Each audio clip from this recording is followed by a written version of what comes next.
Now, hopefully, you've watched part 2 and you've watched us add our sketch outline to our car. So in part 3, we're going to be drawing around the bottom of the car to make the body.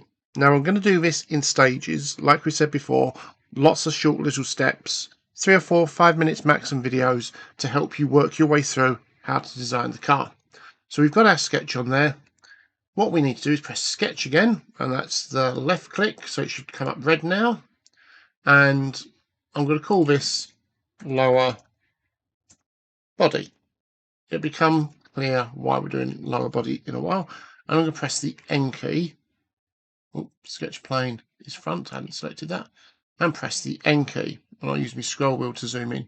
Now what I want to do is just draw around this lower part of the car, not the roof section. Now you could use the spline tool, which will give you a much nicer curved section here. However, when rounding, if done incorrectly, it can cause you more issues. So you might find you want to use the line tool. I'll show you the line tool first of all, and then we'll try with the spline. So we do it almost angular, the shape of the car we need.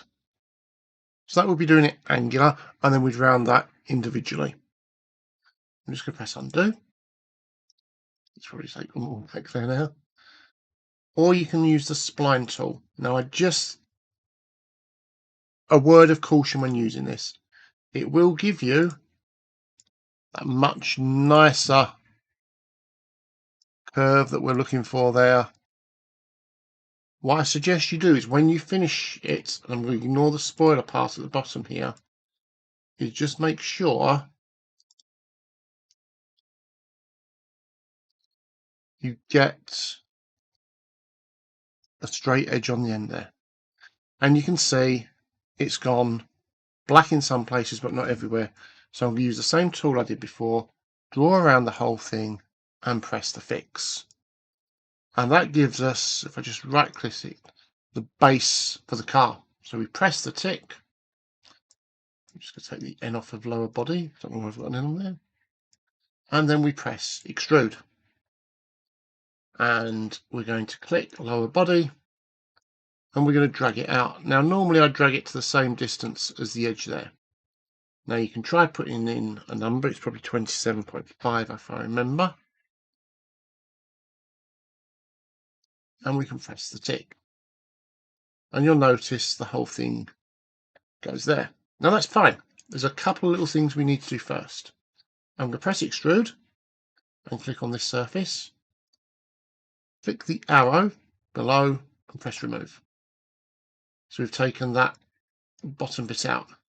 I'm also going to round off or fillet a few of these edges. So I'm going to try and fillet this nice long curve there. And let's try a 10. We might get a 10. So that purple line highlight there basically shows you it can't round it that much. So we can come back. So a 7.5 will work. So we've got a 7.5 there. It has created a bit of a funny nose there. So sometimes we do press undo. And I'm just going to do the same at the front there. Click that little bit down and remove. So I'm actually going to start by clicking. This is showing you some of the problems you can have. I'm going to round that corner part off first. And I can probably go quite aggressive with that. Let's try a 15. Press the tick. Now this is where we did say we have to be careful with this spline. We're going to click on that spline now. 15 is too much. Just to bring it back to 7.5. That's what we had before. And that looks really nice. A really nice curve there. And I'm going to do the back end here. I'm going to keep it at 7.5. One little thing I will add somewhere just on here. I'm going to add on my wheel arches, probably about 5. And we just put them on there for the moment at 5. So that is the base of the car done. Sorry. In part 4, we're going to add the roof and shell this car out.